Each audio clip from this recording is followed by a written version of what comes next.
in the early period of quantum mechanics, when the quantum mechanics was fully developed, many thinkers at that time doubted the quantum mechanics for many reasons.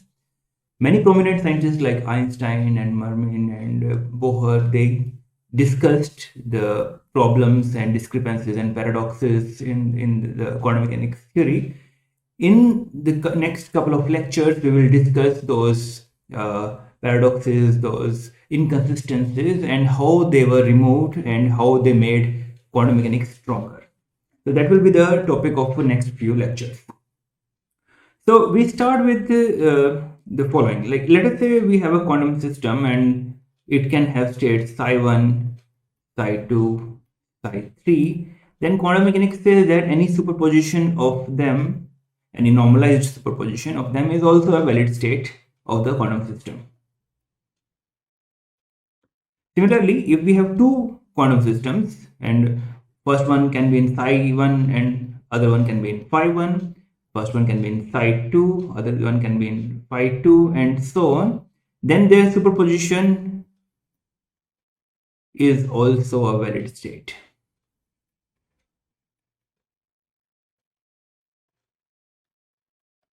This superposition, as we have discussed earlier, contains states which we call entangled states, which are highly correlated states between two or more particles of quantum system. We discussed two particle quantum systems, but this idea can be extended to multipartite multipartite quantum systems. So the consequence of these kind of states is that if we perform measurement on the first system, some measurement on the first system, then the state of the second system also collapses.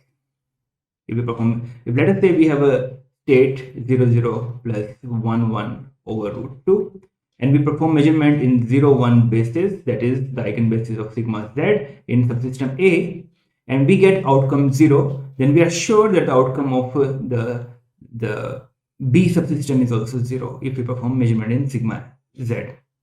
Similarly, if we get 1 here, we are sure that the outcome on the B side or other system is also 1.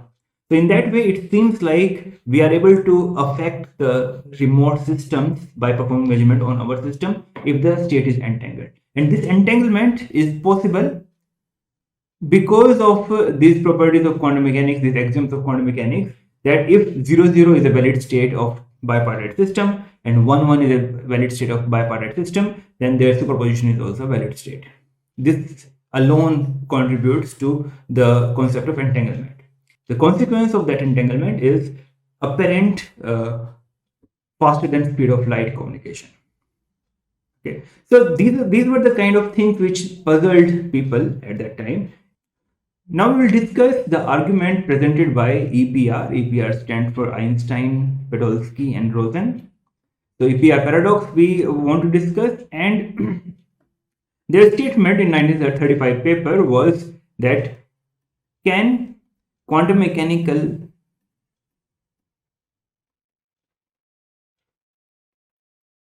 description of quantum mechanics of physical reality be considered complete?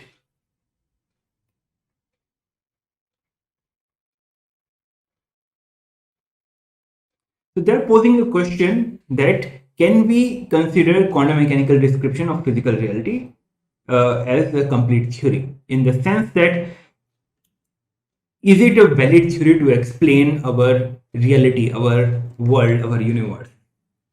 Because the quantum mechanics is so bizarre, it has complex numbers, it has superposition, it has collapse postulate, which is counterintuitive for classical understanding.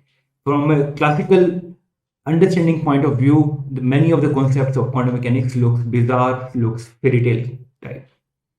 But so this was the question posed by Einstein, Podolsky, and Rosen, that can we think of quantum mechanics as the theory to explain the physical reality of our universe?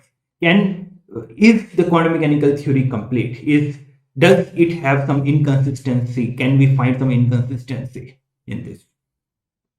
So this question, although it's a small question, very straightforward question, it has some very heavy, very prominent words or phrases which need to be understood.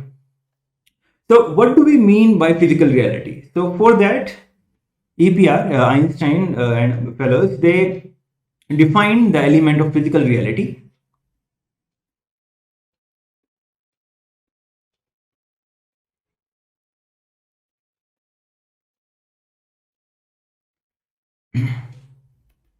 Let us say we have a system, a particle, a atom, or a ball, or anything. If without affecting in any way this system,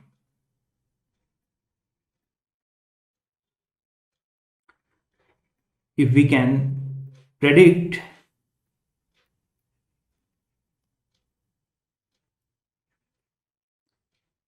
with certainty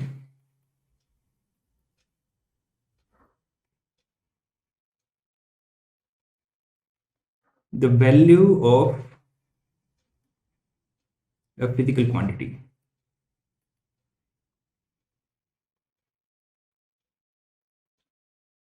then there exists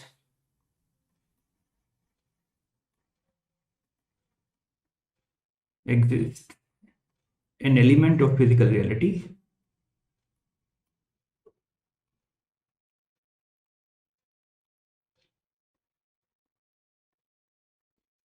corresponding to that.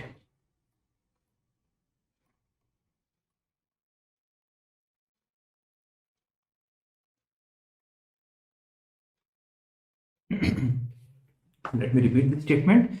If without affecting in any way a quantum system or a system, if we can predict with certainty the value of a physical quantity, then there exists an element of physical reality corresponding to this physical reality. This can be understood as follows. Consider a ball, a baseball ball. So without us measuring the ball, the speed of the ball, the position of the ball, the weight, the temperature, the the size of the ball, without even measuring that, this ball possesses all these quantities.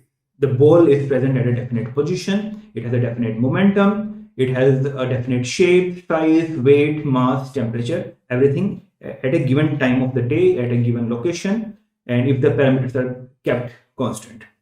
So we don't need to measure any of these things to say that it has some definite mass, it has some definite temperature, and definite position and momentum and everything. So all these quantities are the element of physical reality for the ball, and their values will be the numerical value of those physical quantities or the element of physical realities. So let us say we are talking about the position or location of the ball. It is present at one place, whether we measure it or not. So the position of the ball is the element of physical reality. And where it is present at a given time, that becomes the numerical value of that element of physical reality. So this is the argument which resulted in many of the statements. One of the profound statements people have discussed often and people have read it on social media is, does the moon exist when we don't look at it? So the existence of moon, is it a physical element of physical reality or not? So of course it exists when we don't look at it because it is there. But that is what is the essence of this statement, that if without affecting in any way, if we can predict with certainty the value of a physical quantity, then there exists an element of physical reality. That reality is the existence of that thing. So these are a little bit more philosophical issues, but they reveal some profound properties of quantum mechanics, and entanglement being one of those. After defining the element of physical reality, we need to define two more things. One is the completeness of a theory.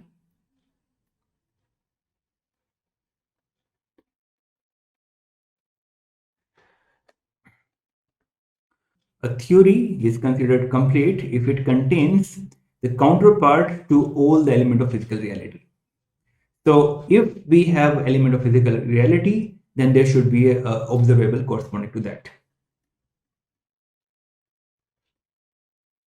Observable corresponding to all the element of physical reality. Oh, that's so element of physical reality. I will say element of physical reality. I didn't realize that element of physical reality also becomes EPR.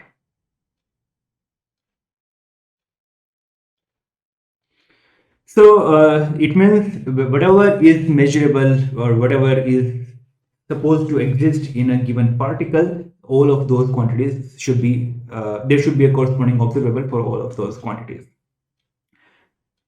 And other is the correctness of a theory.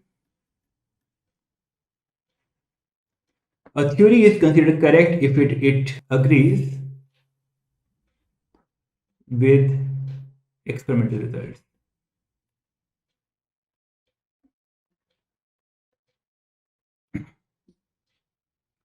So when Einstein, with the fellow scientist, wrote the paper 1935 paper, in which he raised all these doubts about the quantum mechanics, at that time Einstein did not have problem with the correctness of the quantum mechanics, because it was predicting everything which was measured in lab, which was the experimental result. So he did not have problem with the correctness of quantum mechanics, but he had the problem with the description, the understanding, the interpretation of quantum mechanics. So in that way, he was not very happy with the quantum mechanics, and he gave a very interesting argument which showed doubts, which showed some problems in the theory of quantum mechanics. And that argument, we call it Einstein argument.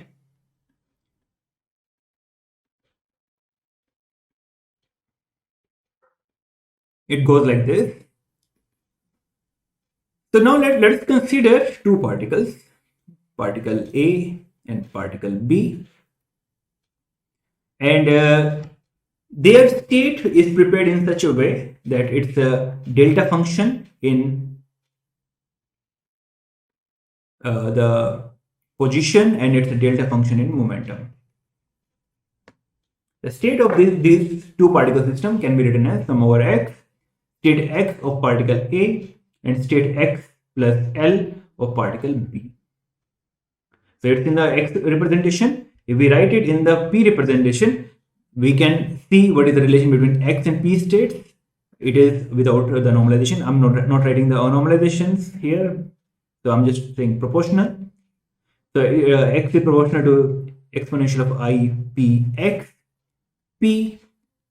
So we can write psi proportional to sum over x, sum over p. This is sum over p, sum over p prime, exponential of I x p, exponential of I x plus L p prime, p p prime for A and B. And this can be written as sum over p p prime, sum over x, exponential of I x p plus p prime, and exponential of I L p prime p p prime. Now sum over x, exponential of I x p p prime, p plus p prime, with the delta function is proportional to a delta function p plus p prime. And then we take sum over p prime, then every p prime can be replaced with a minus p. So we get sum over p, exponential of I L p minus p, p and minus p. So this is the state in the p representation.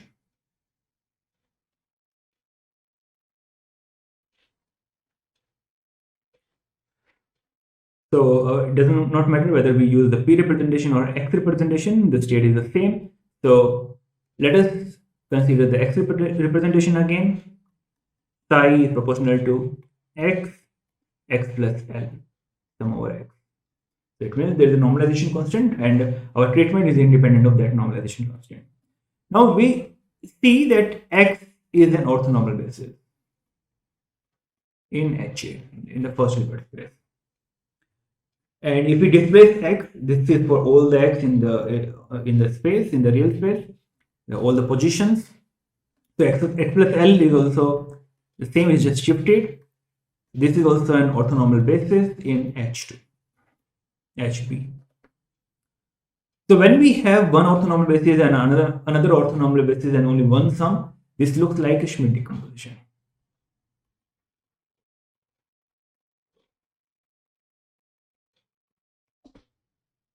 So this is an entangled state.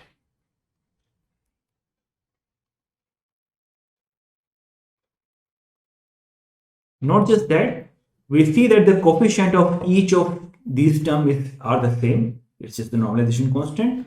So when the Schmidt coefficients are same, all of them, then it is maximally entangled state.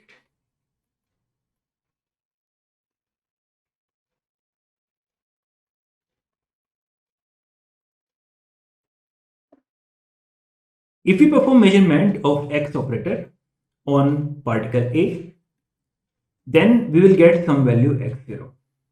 And this value can be anything between minus infinity and plus infinity. So we cannot control the outcome x0. It can be anything when we perform measurement on particle A, position measurement on particle A. What we are sure is if we get x0 for particle A and we perform measurement xb on particle B, then we will get x0 plus L. So the outcome of the first measurement is not known, but outcome of the second measurement is we know it without even performing measurement. We know if particle A is in x0 and then particle B will be in x0 plus L. So the state of the two particle system is such that if particle A is at x0, then particle B will be exactly at L distance away from it, x0 plus L. This is how they are correlated. Their positions are correlated. Similarly, if we perform measurement of momentum on particle A, we get some value P0. And then if we perform measurement on particle B, we get minus P0. This is the meaning of statement, this state here. If particle A is in state P0, then the particle must be in the opposite state, minus P0. This also, we cannot control this.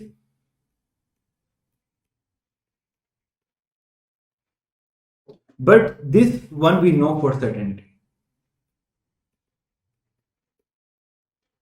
So let me repeat. We perform measurement on particle A, we get some value x0, and we know what is the outcome of the particle B, that is x0 plus L, even without performing measurement on the particle B. Similarly, if we perform measurement of momentum on particle A, we get P0, and then we know for certainty what is the momentum of particle B, and that will be minus P0. If we consider that these two particles are far apart, that is L is much greater than 1. Far apart is not a technical term, we make it technical, let us say they are space-like separated.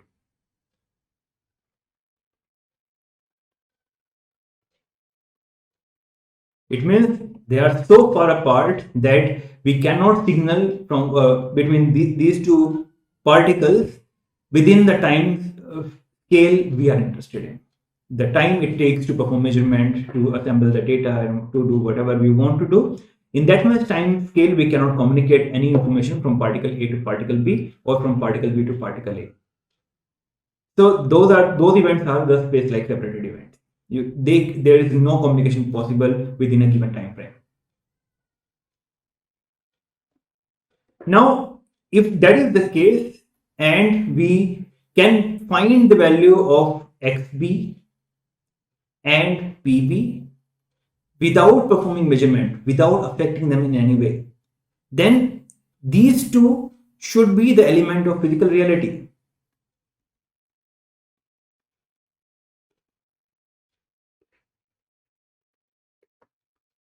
And the corresponding values are x0 plus L and minus P0. Let me repeat. The definition of element of physical reality is that if without affecting a system in any way, if we can predict with certainty the outcome of a measurement, then there exists an element of physical reality corresponding to that measurement. It means whether we measure it or not, that particle had that property.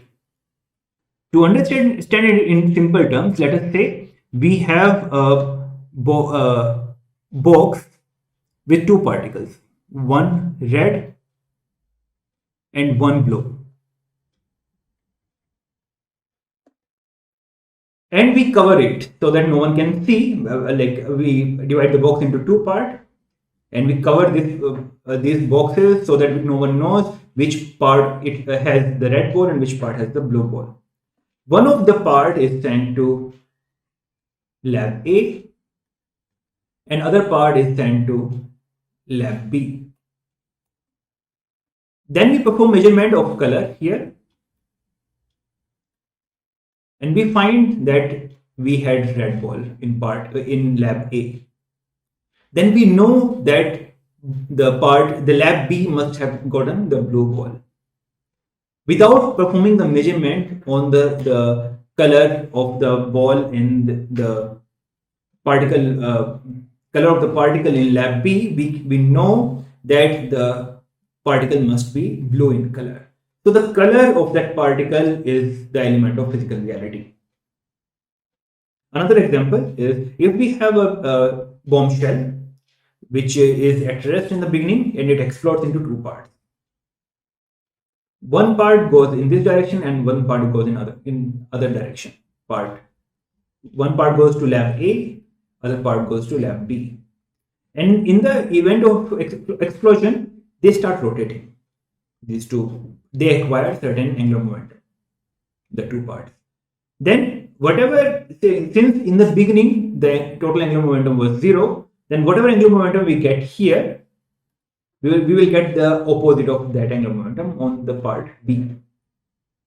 So once we perform measurement here, we know the value of the angular momentum of the piece of the Bohm shell in lab B.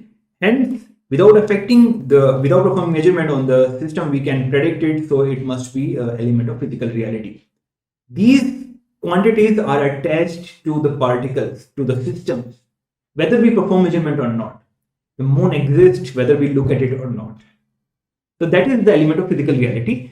Along the similar line, if we can perform measurement on A system and we get the outcome of with certainty, we know the outcome of the B system for X and P, then X and P must be the element of physical reality for the B subsystem. Similarly, we can argue that XA and PA are also the element of physical reality for subsystem A if we had done the same experiment by performing measurement on B subsystem and predicting the state of A.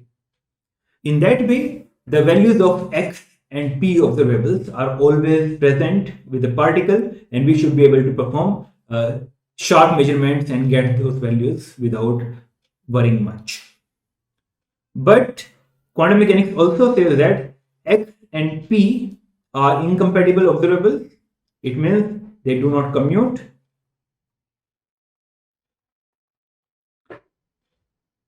This implies that we cannot, with certainty, we cannot measure X and P simultaneously.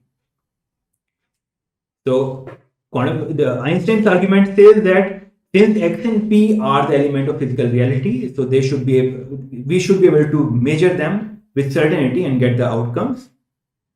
And the Heisenberg uncertainty principle says that since X and P are non-commuting observables, that is the commutator of X and P is IH bar, they cannot be measured simultaneously with certainty. If we perform measurement on one with high certainty, then the certainty on the other one goes low. Or uncertainty, the product of the uncertainty is conserved or lower bounded. Delta X square times delta P square is always greater than or equal to h bar over 4. H bar square over 4. So that is the Heisenberg uncertainty relation. So this is the Einstein, what Einstein has shown. This hypothetical scenario is gives you a contradiction between the laws of quantum mechanics and the predictions of quantum mechanics and and what we should observe physically. So this was the argument given by Einstein, which raised some doubts about the theory of quantum mechanics. From this obvious contradiction between the physical reality and the predictions of quantum mechanics, EPR, Einstein-Podolsky-Rosen, concluded that the quantum mechanical description of physical reality is not complete. Further, they raised doubts about the non-local nature of quantum mechanics.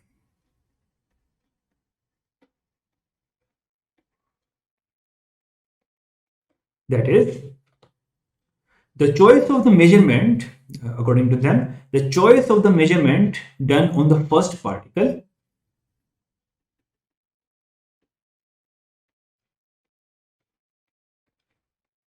affects the results of the second particle.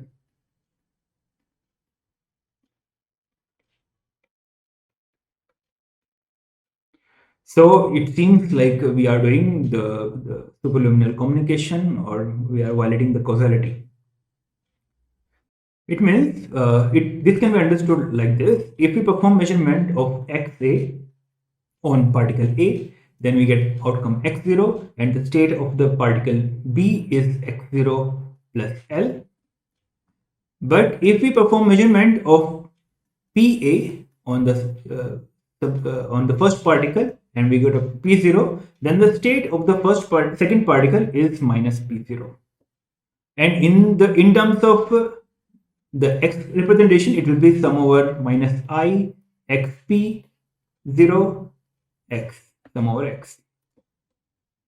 So in that way, in the two cases, the state of the second particle is very different. In the first case, it's an eigenstate of the position operator x, that is x0 plus L.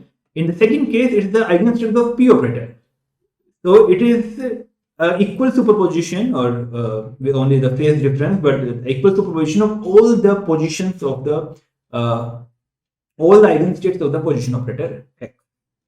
So in that way, in the first case, the particle is localized in the x space, and in the second case, it's completely delocalized in the x space. So depending on the measurement of the first particle, the state of the second particle can be drastically different. And this is the non-local nature of quantum mechanics. We are doing something on one side and we are affecting the state of the second system completely. So then Einstein remarked or concluded that quantum mechanics is violating the realism,